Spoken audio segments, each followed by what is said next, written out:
Había un escritor argentino, Manuel Gálvez, que dijo una vez que ser imparcial o objetivo no es no tomar partido, sino no tener partido tomado de antemano. Yo creo que el caso de Agustín es muy especial. La primera vez que le dicen que él se empieza a interesar por este tema, se hizo acompañar por la madre para ver a alguien porque era demasiado chico. Y comienza a investigar, y comienza a mirar. Cuando uno mira el libro de los mitos, ve la cantidad enorme de citas y que todos provienen del otro lado.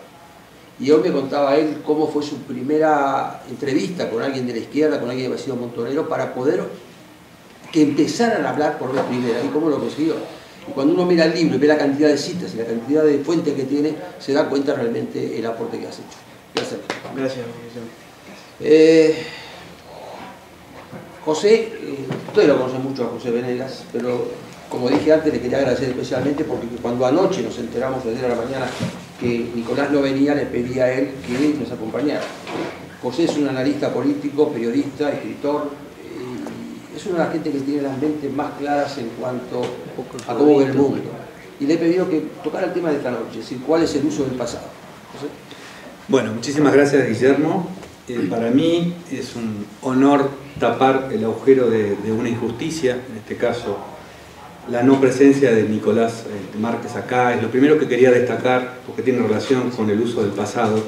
Hace un mes el gobierno argentino, a través de distintos organismos, dispuso que las líneas aéreas tienen, entre otras cosas, tienen que notificar al gobierno la lista de pasajeros que van a volar. El gobierno cuenta con esa información 72 horas antes, y entonces me imagino un poco cuál es el motivo por el cual Nicolás está acá.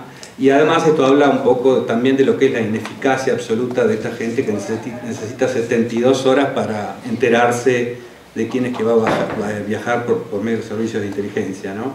Entonces, en este gobierno, en este sistema kirchnerista, se le puede llamar migraciones, se le puede llamar AFIP, se le puede llamar impuestos, se le puede llamar retenciones, se le puede llamar control de cualquier tipo.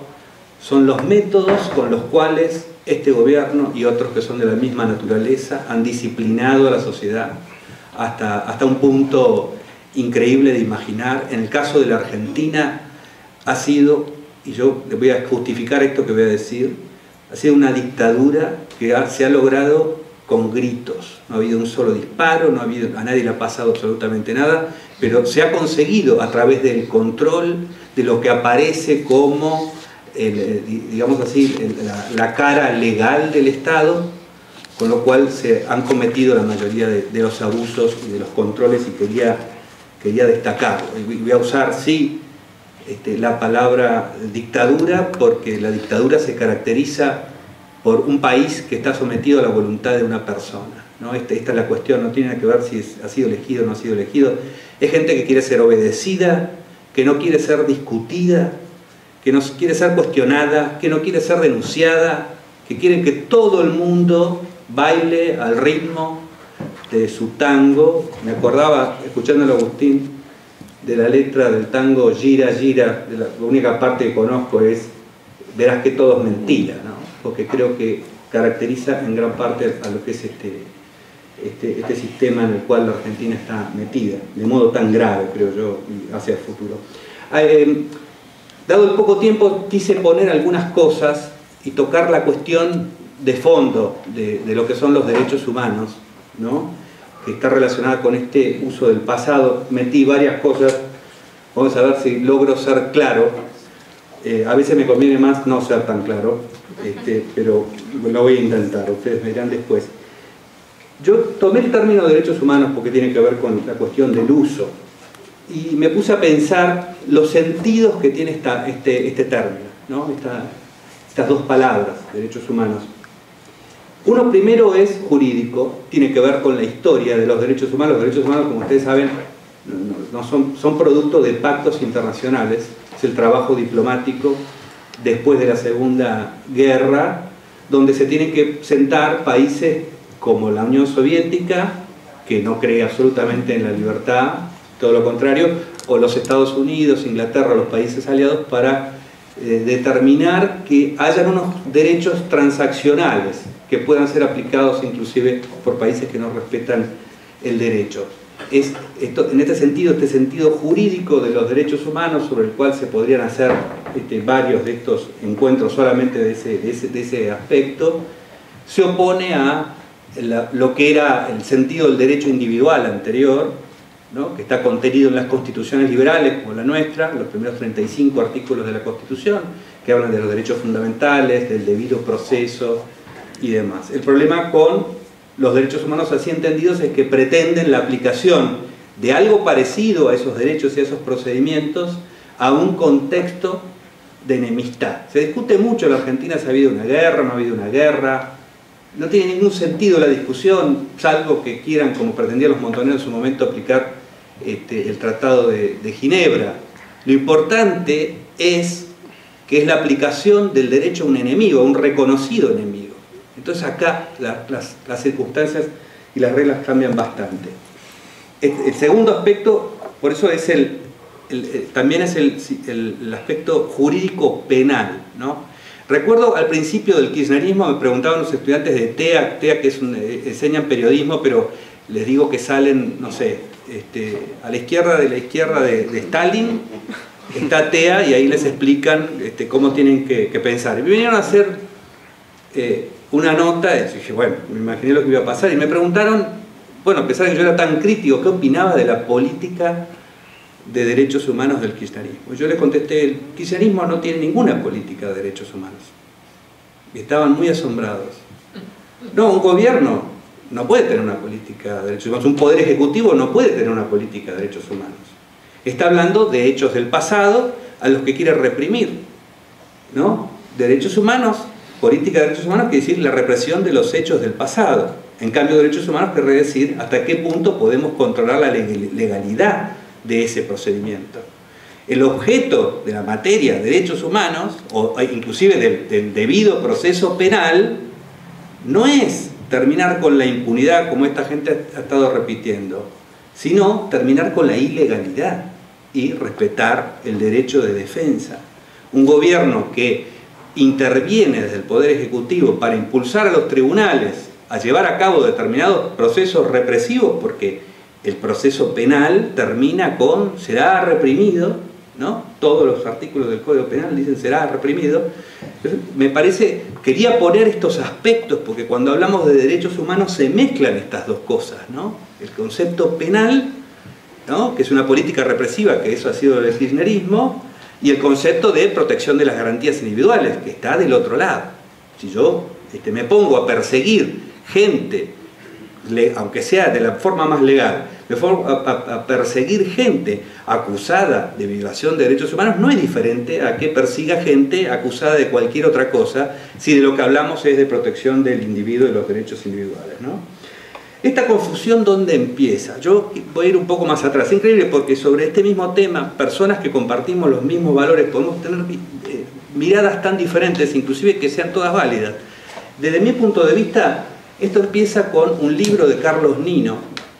En el libro en realidad explica, ¿no?, lo que hizo el alfonsinismo. Se llama Juicio al mal absoluto. Fíjense que Carlos Nino es considerado un filósofo del derecho, pero su libro se llama Juicio al mal absoluto. ¿Eso es derecho? Yo creo que no. Y Nino es un intocable.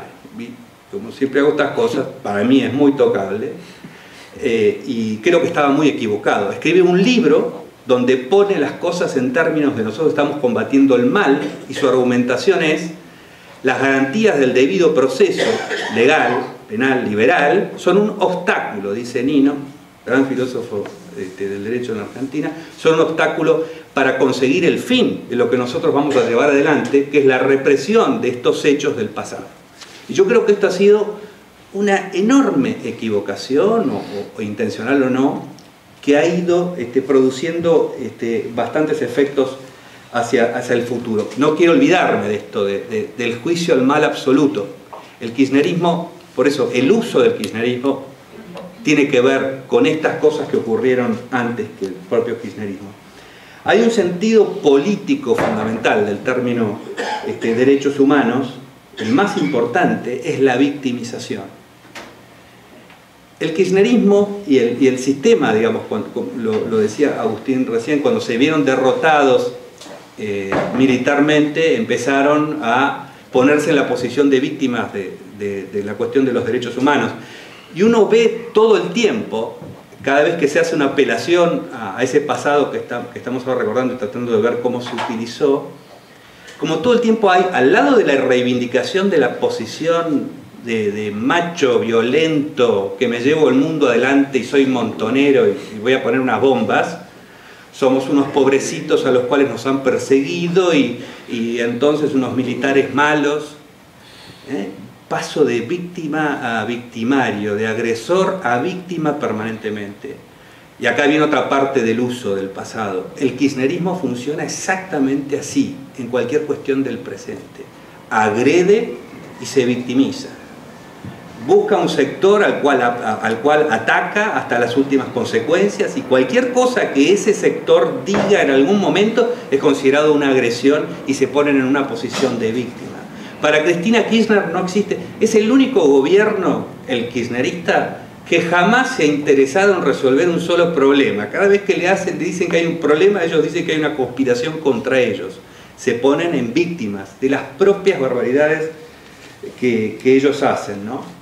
Y tiene un efecto muy importante que a la oposición la tiene totalmente cautivada, y son presos absolutos de este juego de manipulación, que es que no existe una posición legítima frente a un gobierno así, ¿no? Nada de lo que uno haga, si uno se queda quieto, entonces uno le da la razón a que uno es un enemigo de la democracia. Y si uno se mueve o les responde, también les da la razón.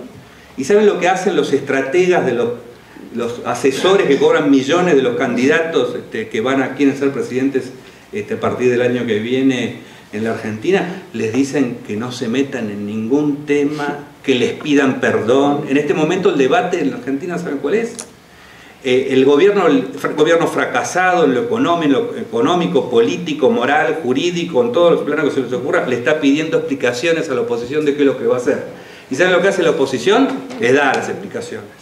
Y esto es producto de este juego, víctima-victimario, agresor-víctima, todo el tiempo, y está muy relacionado con la política de los derechos humanos.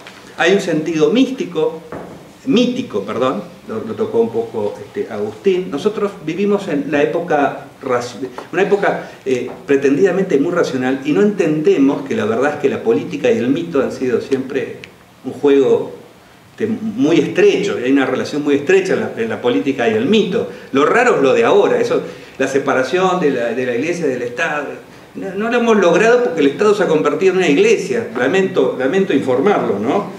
Pero esto creo que realmente pasa así, y el mito eran unos hippies buenos que querían un mundo mejor. Yo he visto un folleto de la provincia de Buenos Aires donde está el Che Guevara con unas palomitas. Eso es el proyecto de una cosa que le enseñan a los niños. Yo creo que el Che Guevara los fusila, ¿no? Si lo ponen al lado de unas palomitas, pero bueno, así lo veían, y eso es parte del mito, del aspecto del sentido mítico de la cuestión de derechos humanos. Y después está un sentido económico que lo tocó muy bien también Agustín, lo tocó también Mariano, que es la fuente de indemnizaciones y privilegios, ¿no? Está este señor, ¿cómo se llama? El que dijo soy hijo, no me pongan la multa, Cabandier, ¿no? Es un legislador de la Ciudad de Buenos Aires, que invocó que era hijo desaparecido para que no le pusieran una multa, ¿no? El uso es absoluto y permanente de esta cuestión para cualquier cosa, ¿no? ¿Cómo se desarrolla este vínculo del kirchnerismo con la cuestión de los derechos humanos? Se confluyen dos cosas. Por un lado confluyen lo que venía pasando en los gobiernos anteriores, conté lo de Alfonsín, y digamos los simpatizantes montoneros, que habiendo sido tipos que disparaban y ponían bombas, dijeron nosotros representamos acá a los derechos humanos, porque podrían haber dicho representamos nuestros derechos que han sido violados, pero representar los derechos de los humanos después de haber sido terroristas es como mucho para mí, pero hacían esto y tenían un proyecto de deslegitimación, de voltear cualquier tipo de legalidad en ese juzgamiento del pasado, iban para adelante. Confluye con un Néstor Kirchner que, sobre todo, Néstor Kirchner puede ser definido como el más grande ladrón que ha estado digamos, a cargo del Estado argentino que se puede imaginar. Y venía con un proyecto que se puede caracterizar también como la perfecta oligarquía. La oligarquía quiere decir, es un grupo que se apodera del poder para quedarse con los grandes negocios del Estado y la economía. Y esto es exactamente lo que hizo el señor Néstor Kirchner, que se asoció a los derechos humanos, se compró la franquicia de derechos humanos para comprarse esa legitimidad, para dividir una sociedad que este tema ya lo tenía superado, traerlo en el pasado y para utilizarlo para hacer negocios. Y eso es exactamente lo que hizo Néstor Kirchner, y esto confluye en un momento muy particular de la Argentina, lo ve muy claramente porque era un individuo realmente genial en su maldad, y hace este acercamiento, corrompe a las organizaciones de Madre de Plaza de Mayo, Abuelas de Plaza de Mayo, convierte en constructora a las Madres de Plaza de Mayo y todo lo que conocemos, y así avanza con su legitimidad para hacernos discutir a nosotros la década del 70, mientras él se llevaba el 70% de cualquier cosa que pasara por las manos del Estado, con un caradurismo. La extorsión del señor Néstor Kirchner para quedarse con las empresas se ponía en los diarios, en épocas en que todos los diarios eran oficialistas, en el exterior no se enteraban de lo que pasaba con el kirchnerismo porque eran todos oficialistas, y se ponía en los diarios: el gobierno de Néstor Kirchner quiere quedarse con tal empresa, le llamaban argentinización, y está presionando para quedársela. Eso se llama extorsión acá, en Japón, en cualquier lugar, ¿no? Pero se anunciaba de esa manera. Entonces me parece que este vínculo es muy importante de establecer. La política de derechos humanos tiene esta cosa de la reivindicación dual, la reivindicación de la violencia, pero eso mismo la reivindicación del carácter de víctima, ¿no? En un momento se produce el cambio en la Corte Suprema de Justicia, con acusaciones también de un famoso libro del señor Berbisky que se llama Hacer la Corte, sobre el cual no voy a entrar en detalle. La cuestión que el objetivo de voltear la Corte no tiene nada que ver con ninguna de las cosas por las cuales se acusó a los miembros de la Corte. Había dos objetivos: establecer la legalidad de la especificación asimétrica, eso pedido por el ministro de Economía, por Labaña, y dos, dar vuelta la declaración de anular, convalidar la anulación de la ley de obediencia de vida, de la que ya se habló antes, y que había sido ratificada por la Corte de Alfonsín, por la Corte antes de Menem, por la Corte después de Menem, por todos los jueces de primera y segunda instancia.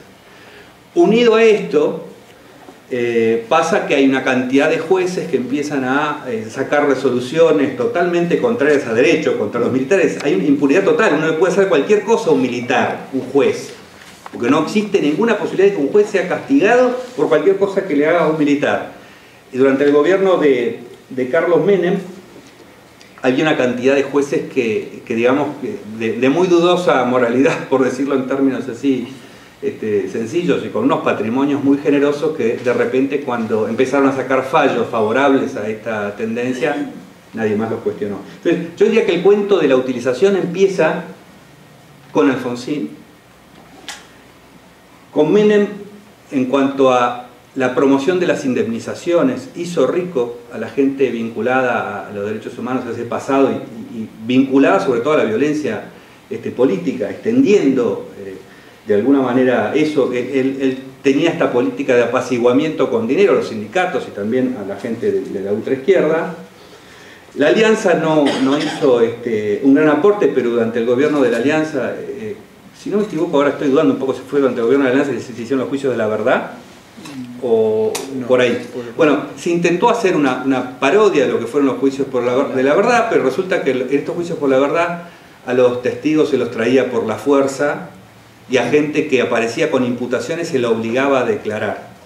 O sea, cuando uno declara en un tribunal y está imputado, le asiste el derecho a no declarar. No puede ser castigado por no declarar. A esta gente, como decía, como no hay ninguna pena, están obligados a hacerlo, a autoincriminarse.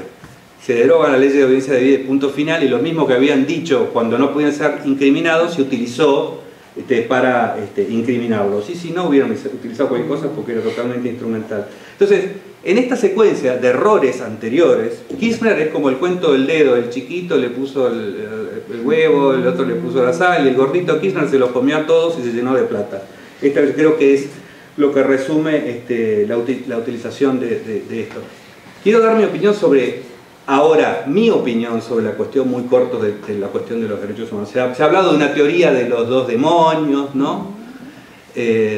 Cada uno, hay una facción que dice que el demonio es el de enfrente y hay otra facción que dice el demonio es el del otro lado, ¿no? Son como facciones y bienes absolutos, ¿no? Luchaban contra el juicio del mal absoluto, decía Nino, cada uno cree que es el bien absoluto, lo que pasa es que están en bandos opuestos. Mi posición es que tenemos que encarar esta cuestión con la teoría de ningún demonio. No existen los demonios ni los ángeles.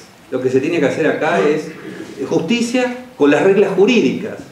Si todos los militares tienen que quedar libres hasta el que haya hecho la máxima barbaridad, porque hay un plazo de prescripción, tiene que quedar libre, porque si no nunca vamos a tener derechos humanos. No podemos decir que vamos a tener derechos humanos violando la ley para reprimir los derechos humanos, porque ese es el absurdo. Se hablaba durante la época de Alfonsín, no nos podemos comer al caníbal. Bueno, no nos podemos comer al que se come al caníbal tampoco, porque entonces seguimos, me parece a mí, en el mismo círculo. En el plano jurídico, respeto absoluto de las garantías y lo que corresponda para unos u otros. Acá hay que juzgar crímenes, no bandos. No bienes y males, no causas. No se pueden juzgar causas en el sentido de objetivos políticos, militares o morales. Eso está fuera de la jurisdicción de los tribunales. Lo único que se pueden juzgar son hechos, actos perfectamente comprobables y no simplemente inventados. Y lo segundo es, en términos políticos, me parece que es asumir la Argentina la experiencia que ha tenido con esta cuestión, desde el uso más mercantil con el kirchnerismo hasta cualquier aspecto de esto, es sumamente importante para nosotros, para lo que está pasando en el presente. Los argentinos vimos los episodios en Gaza como un episodio de propaganda. Tuvimos esa capacidad porque conocemos lo que pasa en la Argentina y tenemos ese conocimiento. Es decir, creo que el conocimiento del terrorismo y las estrategias que siguen al terrorismo son bastante fundamentales.